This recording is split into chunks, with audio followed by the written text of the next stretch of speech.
안녕하세요. 매번 읽던 사연글을 직접 작성하게 되니 신기한 기분이네요. 글을 올리는 많은 분들이 그러하듯 저도 정말 견디기 힘든 시기가 있었어요. 지금 생각해도 진짜 이건 아니다 싶은 일들의 연속이었고, 지인들은 들어도 진짜 잘 빠져나왔다는 이야기를 들을 정도였으니까요. 저는 태어날 때부터 약하게 태어났어요. 어릴 때 잔병치레도 많았고, 몸도 마른 데다가 연약했죠. 원래 이렇게 약한 애들이 크면 강해진다고 하지만 저는 그대로였어요.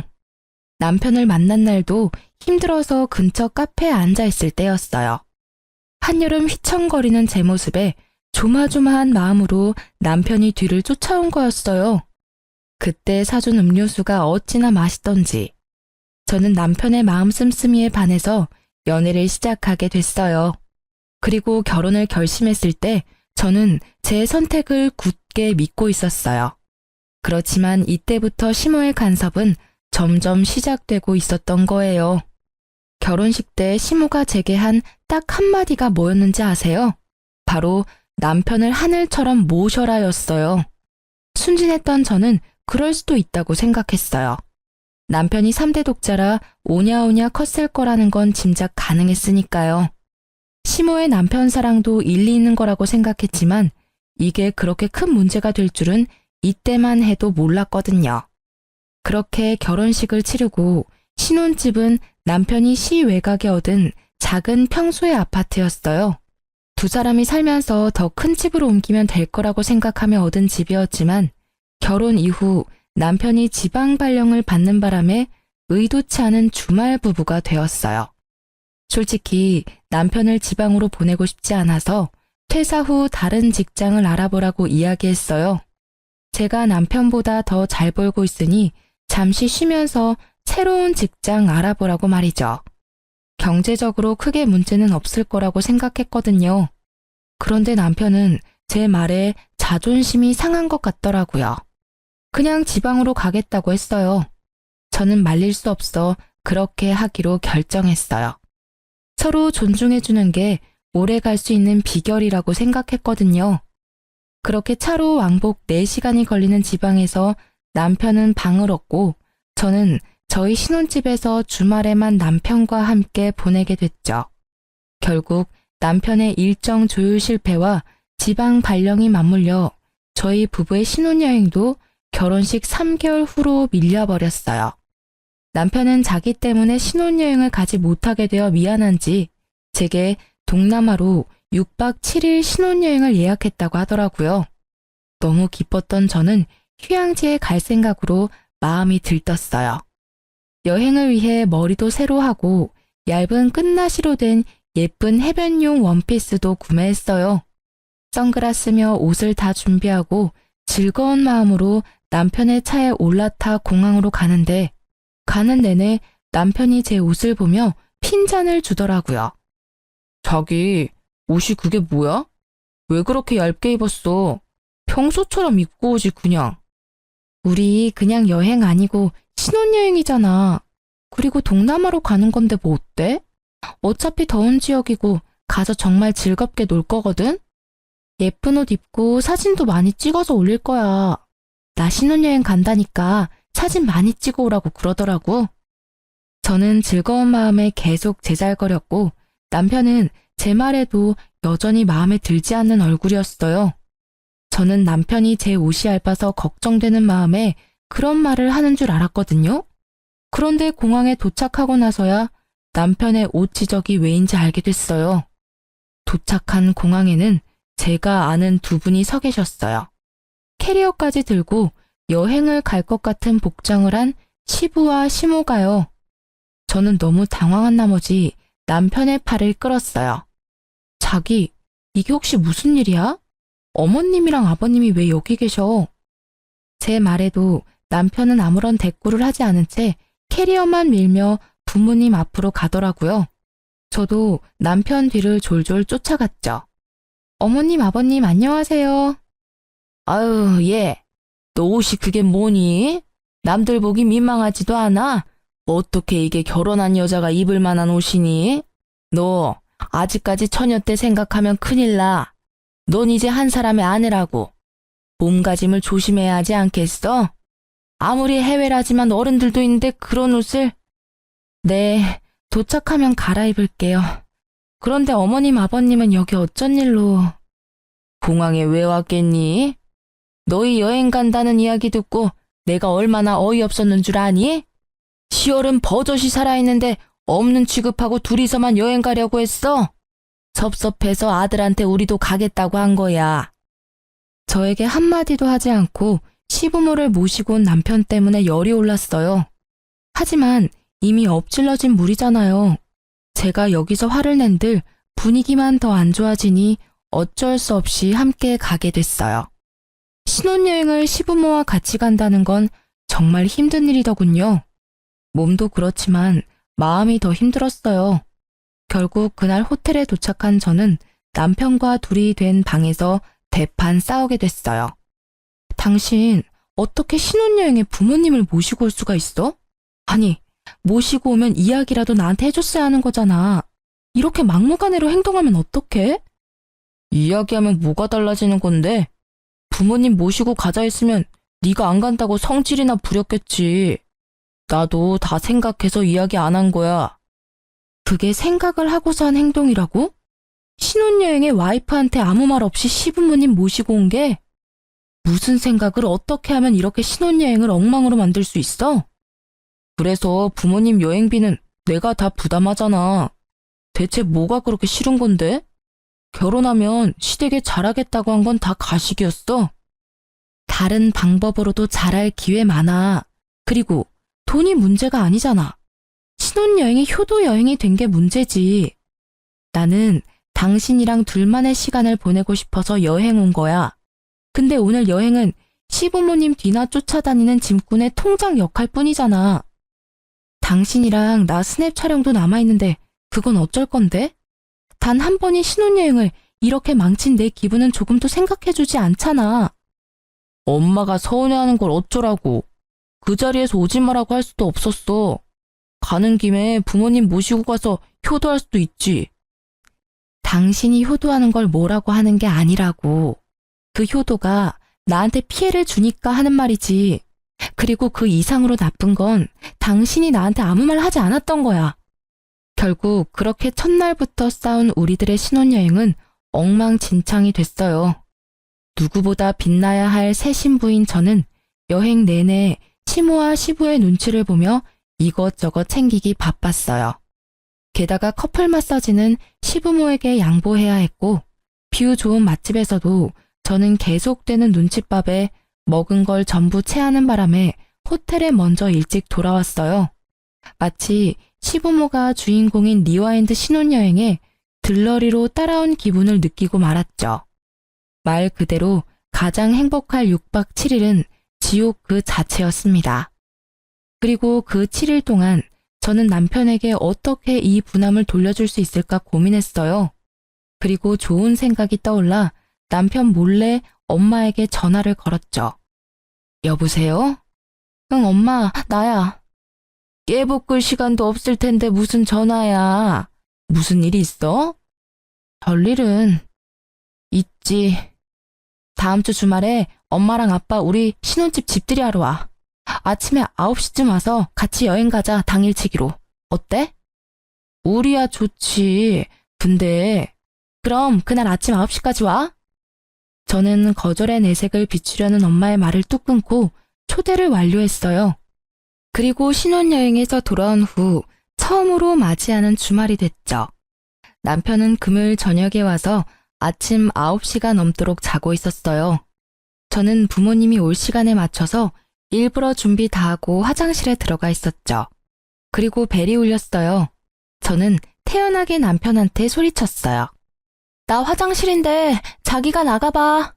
저는 화장실 문을 살짝 열고 남편 행동을 살폈어요. 남편은 귀찮은지 부스럭거리며 일어나서 인터폰을 확인하더니 깜짝 놀라 옷방으로 뛰어가 옷부터 입더라고요. 저는 그제야 아무렇지도 않은 표정으로 화장실 밖으로 나왔어요. 여보, 장모님 오셨어. 응, 알아. 엄마한테 집들이 겸 오시라고 했어. 오늘 두 분 모시고 당일치기 여행이라도 다녀오려고. 물론 당신도 같이 갈 거지? 뭐? 그걸 왜 이제 이야기해? 이야기하면 뭐가 달라져? 당신이 소중한 휴일 사라졌다고 성질낼까봐 말 안 했지. 나도 생각을 하고 말 안 한 거야. 생각? 자다가 처갓집 식구 맞이하는 내 기분은 생각도 안 해? 그런 당신은 내 기분 생각해서 신혼여행 때 말도 안 하고 시부모님 모시고 왔어? 이상하네. 당신은 기분 나빠하지 않을 줄 알았는데. 좋아하잖아, 서프라이즈.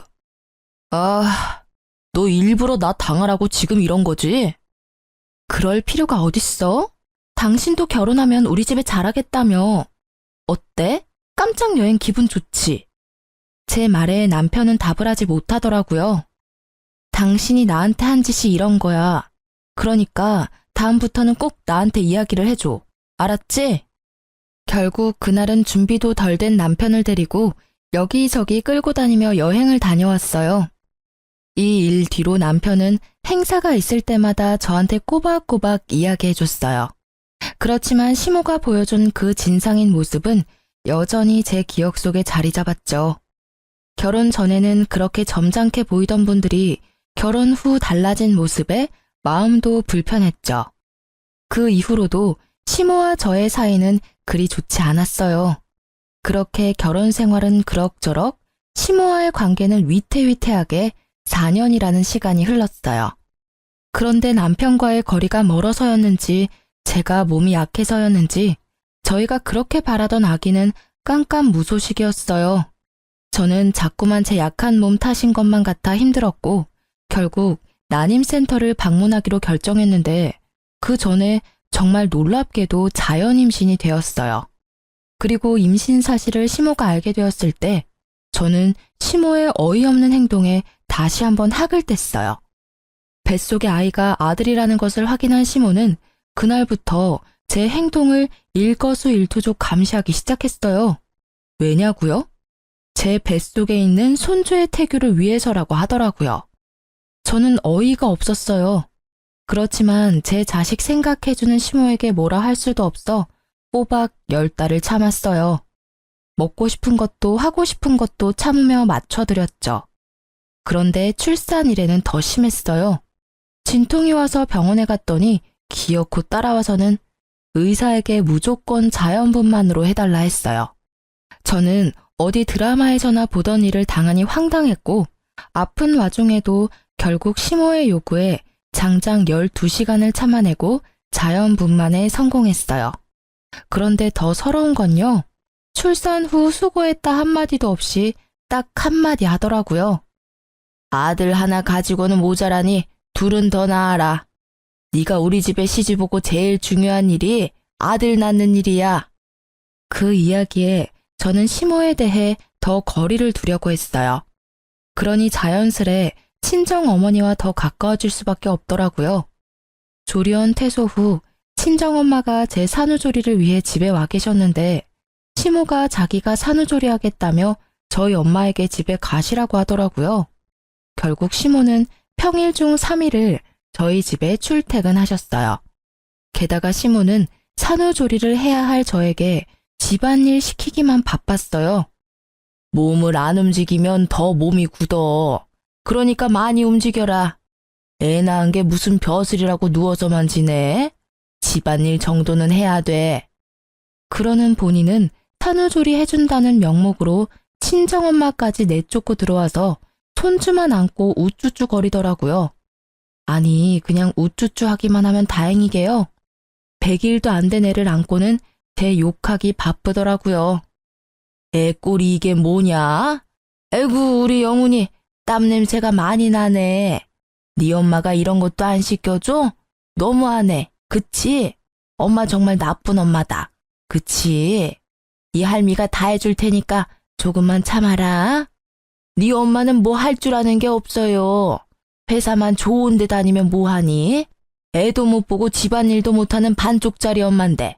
그치? 이런 식으로요. 저는 시모가 아이에게 들려주는 제 욕에 스트레스를 받아 쉴 때도 편하게 쉬지를 못했어요. 그리고 제가 이혼을 결심한 그날도 시모의 강요로 나오지도 않는 젖을 아이에게 물려주고 있었어요. 남편은 전날 친구들과 모임하고 늦게 들어와 주말 아침 9시가 넘었는데도 자빠져 자고 있더라고요. 저는 아침부터 서러운 마음에 애한테 수유를 하며 울었어요. 몸도 아직 안 풀려 아픈데 애를 안고 집안일까지 해야 하는 제 처지가 정말 억울했거든요. 그런데 시모가 주말인 이날 집에 왔더라고요. 익숙하게 현관 비번을 누르고 들어온 시모는 울고 있던 저와 결국 눈이 딱 마주쳤어요. 그러더니 급하게 뛰어와 제 품에서 젖을 먹고 있던 애를 확 뺏어가더라고요. 너 어떻게 애를 안고 울 수가 있어? 어? 우리 손주한테 나쁜 영향이라도 미치면 네가 책임질 거야? 웃겨서 정말. 아이고, 우리 영훈이 놀랐어요. 젖 잘 먹다가 못 먹은 애는 울고 시모는 멍한 저를 째려보며 소리치더라고요. 넌 뭘 했다고 아침부터 눈물바람이야? 누가 보면 내가 대단한 시집살이라도 시킨 줄 알겠어. 우리 때였으면 너 지금 당장이라도 소박 맞고 친정에 돌아가야 했어. 알아? 그런 게 아니라 몸이 너무 안 좋아서 그랬어요. 그리고 젖 잘 먹는 애를 뺏어가시면 어떡해요? 몸이 아파? 그런 것도 못 참으면 어떻게 엄마 노릇을 할 수 있어? 애 보면서 참고 또 참아야지. 어딜 애 앞에서 눈물이나 질질 흘려? 너 이럴 거면 내가 우리 영훈이 데려가서 키울 테니까 넌 모유나 짜놔. 애 보기 싫어서 쉬하는 거 보니 내 어이가 없어서 저런 것도 며느리라고 보고 있어야 하니 내 속에서 열불이 다 나네. 어머니, 말씀이 좀 너무하시네요. 애 때문에 온 거 아니에요. 남편이 있어도 독박 육아해야 하는 게 힘들고 어머니가 매번 산후조리 해준다고 오셔서는 저한테 일 다 시키셔서 몸이 힘들어서 온 거예요. 산후조리라는 말이 무슨 의미인지는 아세요? 그냥 이러실 거면 저희 친정 어머니한테 부탁할게요. 네가 뭐가 힘들어? 내가 모를 줄 알아? 너 주말에는 우리 아들한테 일 다 시켜 먹는다며. 애 기저귀 갈고 밥도 하게 하고. 걔가 그냥 아들이니? 3대 독자야, 3대 독자. 나도 손에 물 하나 묻힌 적 없이 귀하게 키운 아들인데 네가 뭔데 내 아들을 그렇게 힘들게 해? 이럴 줄 알았으면 나 너랑 우리 아들 결혼 안 시켰어. 네 시부가 지방 가 있었으면 나는 이틀에 한 번씩 반찬 가지고 가서 밥 해놓고 왔을 거야. 그런 것도 못하는 애가 어디서 힘들다고 투정이야? 우리 아들 불쌍해서 어떡하니? 이렇게 아는 거 없고 눈치 없는 곰 같은 마누라 얻어가지고는 일하면서 밥도 제때 못 얻어먹고 일만 하고. 주말 남편이 해야 할 일을 시모가 전부 알고 있는 걸 보니 남편이 또 시모에게 시시콜콜 다 이야기한 것 같더라고요. 자기가 돈을 버는데 육아와 집안일까지 시킨다며 짜증이 나서 시모에게 하소연한 것 같았어요. 제대로 된 육아는 한 번도 해본 적이 없으면서 결국 제가 한마디 하려는데 남편이 깼더라고요. 일어나서 밖에 나온 남편이 저를 보고 딱 한마디 하더라고요. 너 또 뭐 잘못했어? 그 이야기를 듣자마자 저는 이 현장에 내 편은 없고 남의 편만 있다는 걸 깨달았어요. 그리고 이 순간 저는 이 남자와 함께 살 수 없을 것 같다는 생각이 들었어요. 이혼을 결심하고 저는 참지 않기로 했어요. 하고 싶은 말을 해야 저도 속이 조금이나마 풀리지 않겠어요? 당신, 내가 뭐 잘못했다고 말하는데 나 아침에 애 젖 주면서 운 죄밖에 없어. 당신 어머님이 모유를 1년은 먹여야 된다고 강경하게 말씀하셔서 유두균열이 심해서 피부 다 갈라지는데도 애 젖 먹이다가 서러워서 울었어. 근데 그걸 보고 네가 뭐 한 게 있다고 우냐고 하시네? 이 집안에 내 몸 아픈 거 신경 써주는 사람이 하나라도 있어? 산후조리 해야 하는 시기에 시어머니 말 한마디에 집 대청소 해야 하는 내가 불쌍하지도 않니? 그리고 일하면서 애 보기 싫으면 당신이 휴직하고 애 봐. 돈은 내가 일해서 벌면 되잖아. 당신보다 더 많이 벌기도 하고. 너 지금 나 무시해? 너 돈 많이 번다고 유세 떠는 거냐고. 그럴 리가 있겠어? 난 단지 너만 힘들다고 생각하는 것 같아서 공평하게 기회를 주려는 것뿐이야. 나도 일하면서 주말에는 애 볼게. 너는 집에서 애 보고 집안일만 해. 어차피 경제적으로는 그게 더 이득인 거 당신은 잘 알잖아. 휴직은 안 할 거야. 애 보는 게 너무 힘들다고. 울면 어떻게 해야 할지 모르겠고 울음소리에 노이로제 걸릴 것 같다고. 그리고 애는 엄마가 봐야 하는 거 아니야? 왜 자꾸 밖에서 일하는 남편한테 시키는 건데? 애 보는 게 그렇게 힘들어? 나는 그 애 울음소리 매일 들어. 그리고 그 애 업고 집안일까지 완벽하게 해야 하고 일주일에 3일 꼬박 시어머니 오시면 시어머니 하는 말까지 들어야 하지. 그런 내 상황은 미칠 것 같거든? 그리고 나 복귀해도 그 말 그대로 할 수 있어? 복귀하면 당신도 나도 똑같이, 아니, 내가 더 많이 벌어. 그러면 네가 육아 더 할 수 있겠어? 아니겠지. 지금도 이렇게 애 보기 싫어서 난린데. 주말에는 나도 쉬고 싶다고. 당신이 복귀해도 나는 지금보다 더 잘 볼 순 없어. 그러면 우리 엄마한테 맡기고. 어머님? 애 안고 내 욕하면서 오냐 오냐 하시는 어머님? 그렇게 큰 애가 내 말을 잘 듣기나 하겠어? 매번 듣는 게 엄마 욕이잖아. 그게 교육상 좋아? 난 절대로 어머님한테는 애 못 맡겨. 그리고 어머님, 애 낳고 100일도 안 된 며느리 이런 식으로 혹사시킬 거면 그냥 친정에서 조리할게요. 그것까지 막으시면 진짜 너무하신 거 아시죠? 그리고 어머님이 애 수유하실 거 아니면 애는 주시죠? 저더러 그렇게 모유주라고 성하셨는데 애 데리고 가서 분유는 잘 주실 수 있겠어요? 저는 아기를 시모에게서 다시 뺏어와 아기띠에 채워서 아기와 제 짐을 다 챙겼어요. 그리고 시모와 남편이 뭐라고 짓거리든지 다 무시하고 밖으로 나와 택시부터 타고 친정으로 돌아갔어요. 그 집에 있다간 내 머리가 돌아버릴 것 같았거든요. 그리고 그 다음날 남편이 제게 전화를 하더군요. 나 이제 내려갈 거야. 엄마도 이제 본가 가셨으니까 당신도 빨리 시위 그만하고 집에 들어와. 시위? 누가 시위한대? 걱정하지 않아도 돌아가지 않을 거야. 그냥 애도 나도 없는 그 쾌적한 환경에서 열심히 잠이나 쳐 자. 그리고 다음 주 중으로 이혼 서류 받을 준비나 하시고. 그렇게 말하고 전화를 끊은 저는 양육권과 친권을 가져오기 위해 육아휴직을 종료하고 일에 복귀하기로 했어요. 물론 혼자서 할 수 있는 일은 아니고 친정 부모님의 힘을 빌려야 했죠. 그리고 그날 저녁 시모가 저희 친정집에 찾아왔더라고요. 우리 며느리 여기 있죠? 너 빨리 애 데리고 집에 돌아와. 너 때문에 우리 아들 또 주말에 한 끼도 못 먹고 지방 내려갔어. 그래서요? 제가 왜 돌아가야 하죠? 전 이미 남편한테 이야기했어요. 이혼하자고요. 어머님이야말로 여기 와서 이러지 마시고 집에 돌아가세요. 너 말 다 했니?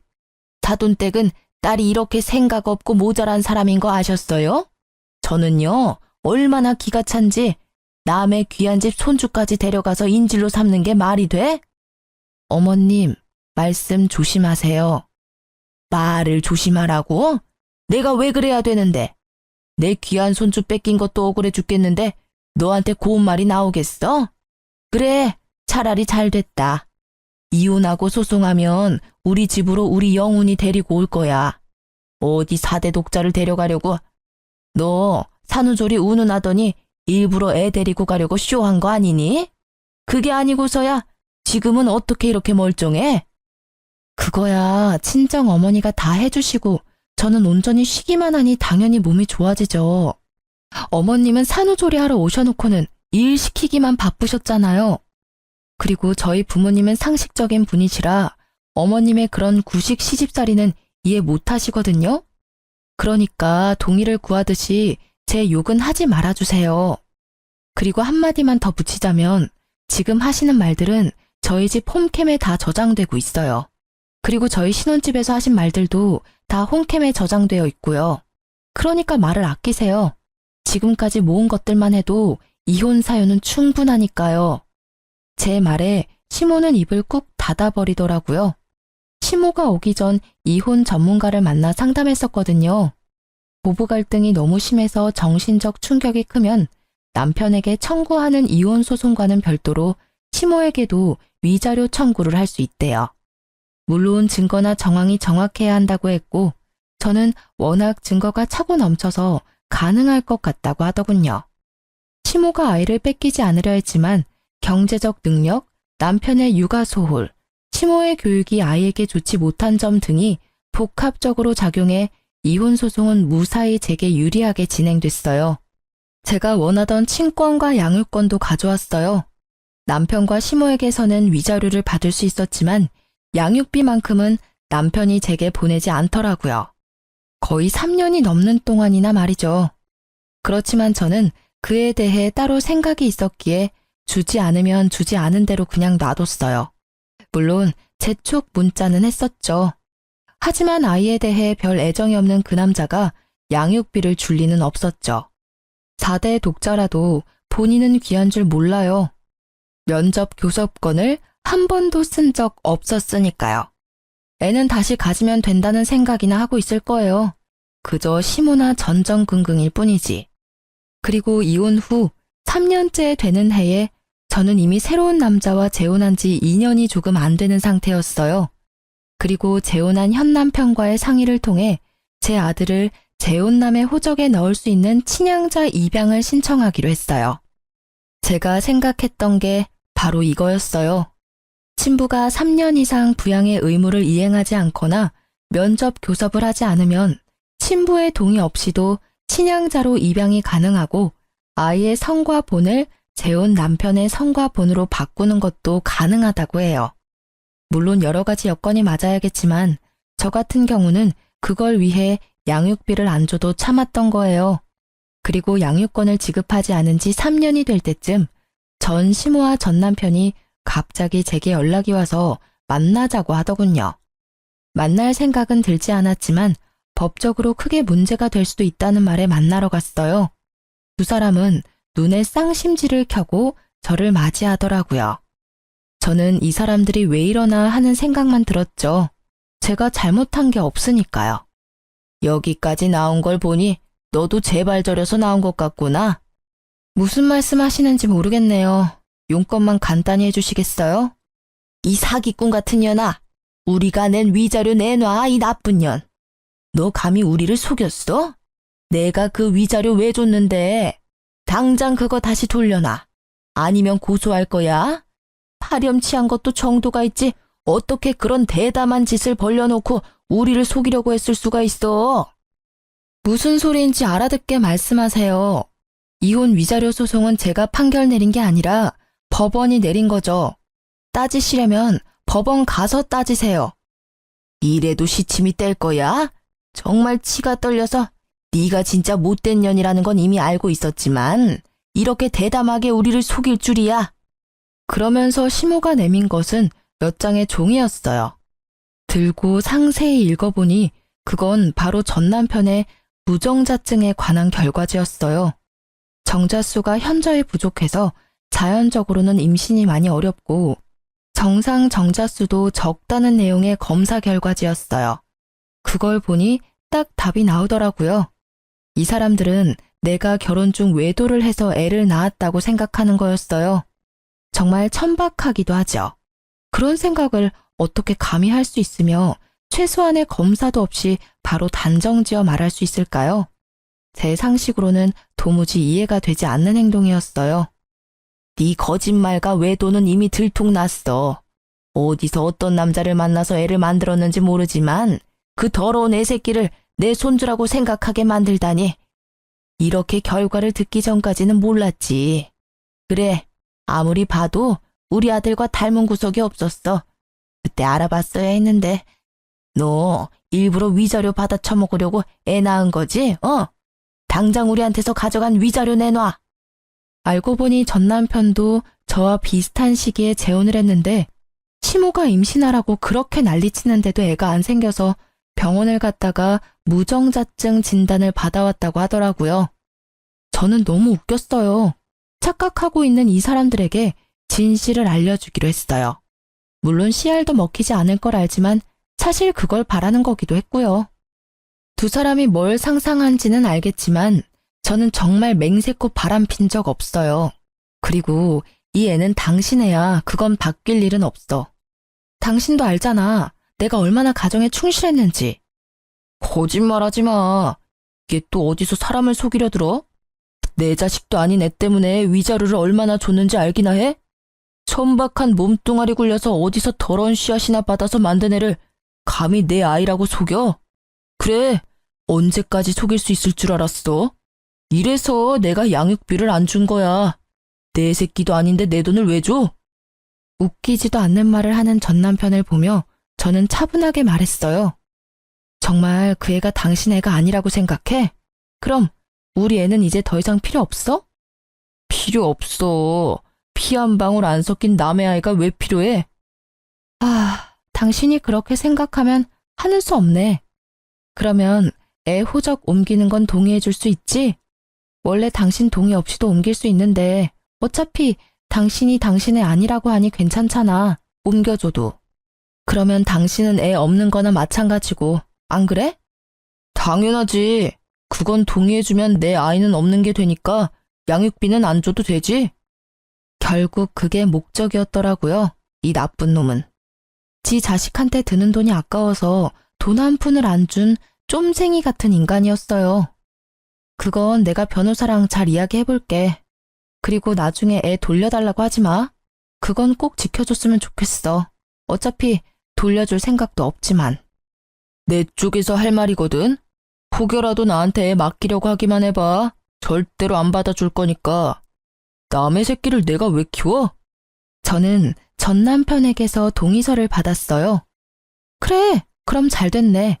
자, 가서 서류 작성하자. 그리고 내가 한마디 하는데 그 위자료는 당신들이 잘못해서 혼인이 파탄에 이른 걸 법원이 인정했기 때문에 당신들이 나한테 지불한 거야. 애랑은 전혀 상관이 없지. 그리고 고소하고 싶으면 적어도 내가 외도를 했다는 증거를 가지고 와야 되는 거 아니야? 말로는 누가 무슨 말이든 못해. 시간 줄 테니까 내가 외도했다는 증거 가져와. 그러면서 소송이든 뭐든 다 받아줄 테니까. 뭐 지금 당장 그렇게 가도 분명 변호사도 나랑 똑같이 증거가 있어야 된다고 말할걸? 잘 찾아봐. 있다면 말이지. 그리고 전 남편이 애타게 제 외도 증거를 찾는 동안 저는 아이의 호적이 재혼한 남편 밑으로 들어가는 걸 목이 빠져라 기다리고 있었어요. 그리고 드디어 아이가 재혼 남편의 성과 본으로 바뀐 날. 저는 아이를 데리고 전 남편과 전 시모를 만나러 갔어요. 전 시모와 전 남편은 아이를 무시무시한 눈으로 쏘아보더라고요. 저는 두 사람에게 말했어요. 두 분 다 고생하시죠? 제 외도 증거 찾으려니 힘드실 거예요. 그래서 일 좀 쉽게 해드리려고요. 제 애가 다른 남자애면 소송하기 쉬울 테니 친자 검사 한번 해보세요. 애가 친자가 아니면 소송 가능하지 않겠어요? 제 말에 전 남편과 전 시모의 눈이 동그래지더라고요. 이때까지 만나자고 해도 절대 만나주지 않던 제가 아이 상피세포 채취까지 해주겠다고 하니 어안이 벙벙한 모습이었어요. 저는 두 사람이 보는 앞에서 아이 입안을 면봉으로 쓱쓱 문질러 봉투에 바로 넣어 두 사람에게 전해줬어요. 검사해봐. 어차피 더 이상 찾아볼 곳도 없잖아. 안 그래? 제 말에 그 둘은 웃으며 나가더라고요. 혹여나 위자료를 돌려받을 수 있다거나 소송에서 이겨서 돈을 받아낼 수 있을 거라는 생각을 했을지도 몰라요. 그리고 며칠 후 제 전화기에서는 불이 나기 시작했어요. 제가 전화를 받지 못하자 전 시모와 전 남편은 친정집까지 쫓아왔더라고요. 저는 친정엄마 전화에 불이 나게 친정으로 달려갔어요. 이미 한바탕 난리를 친 건지 전 시모 얼굴이 엉망이더라고요. 너 어떻게 이럴 수가 있어? 어떻게 천륜을 끊어먹고도 네가 무사할 줄 알아? 내 손주 우리 영훈이 내놔. 무려 4대 독자야. 그냥 손이 아니라고. 그래, 너 어떻게 내 애를 다른 사람 호적으로 옮길 수가 있어? 네가 진짜 사람이야? 두 분이 왜 여기서 이러는지 모르겠어요. 내가 분명히 당신한테 이야기했지. 우리 애 당신 애라고. 나는 외도한 적도 없다고 말했어. 그런데 당신이 뭐라고 했어? 그럴 리 없다고 증거가 있다며. 그 검사 결과지 보여줬잖아. 내가 아무리 사실을 말해도 믿지 않고 호적 정리하는데 동의해준 건 당신이야. 그리고 아줌마, 더러운 씨앗이니 아들 닮은 구석이 하나도 없었다니 그런 말씀하신 거 저는 절대로 잊지 않을 거예요. 그런 건 너무하잖아. 나는 분명히 당신이 외도하는 거라고 생각하고 나는 이제 애를 가질 수 있을지 없을지도 몰라. 내 아이 돌려줘. 가질 수 있을지도 모르지. 나는 가졌잖아, 당신 아이. 같이 살고 있는 재혼한 여자 젊다며 애 가질 수 있을 거야. 시험관을 벌써 몇 번이나 시도하고 있는데 안 생긴다고. 전 남편이 침울하게 소리쳤지만 전 시모는 전 남편의 속도 모른 채 말도 안 되는 말을 짓거리더라고요. 정자수가 없다고 해도 얘는 애를 가졌잖니. 분명히 이건 지금 며느리한테 문제가 있는 거야. 이것 봐라. 네 아들 떡하니 낳아준 며느리가 있는데 그 여자가 그걸 못하는 게 문제인 거야. 그리고 시험관 같은 건 하지 마. 자연 임신으로도 잘만 생기는데 왜 그런 걸 하니? 이 와중에도 시 없는 자기 아들보다 멀쩡한 두 번째 며느리를 탓하는 그 사람이 정말 하나도 변한 게 없어 보여 그저 안도할 뿐이었어요. 저 사람들하고 이제 관여하지 않아도 된다는 사실이에요. 나 진짜로 이번 생에 자식은 영훈이 뿐일지도 몰라. 그러니까 정말로 내가 잘할 테니까 우리 영훈이 나한테 돌려줘. 실제로 내 유전자를 타고난 내 아들이잖아. 생물학적 친부. 그래, 당신 애지. 근데 어쩌지? 지금은 법적으로 다른 사람 애거든. 난 지금 이 상황이 웃긴 게 내가 네 애라고 할 때는 아니라고 우기더니 제 손으로 애 호적 파주더니 이제 와서 왜 후회하는 거야? 나한테 위자료 내놔라 어쩌라 하기 전에 친자 검사부터 해보지 그랬어? 어쨌든 이제 남의 애니까 신경 꺼. 그리고 이렇게 와서 난리쳐도 이제 정말 남이니까 우리 친정에 이렇게 찾아오지도 마. 제 말에 입이 10개라도 할 말이 없었던 시모와 전 남편은 쫓겨났죠.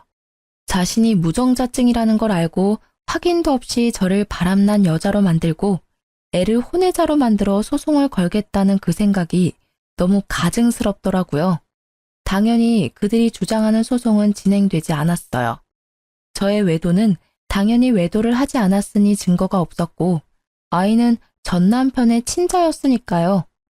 그리고 나중에 들리는 소문에 의하면 전 남편의 두 번째 아내도 시모 때문에 이혼했다고 하더라고요.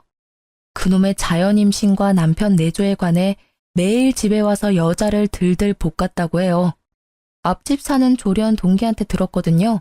요새 저 집이 좀 조용하다면서요.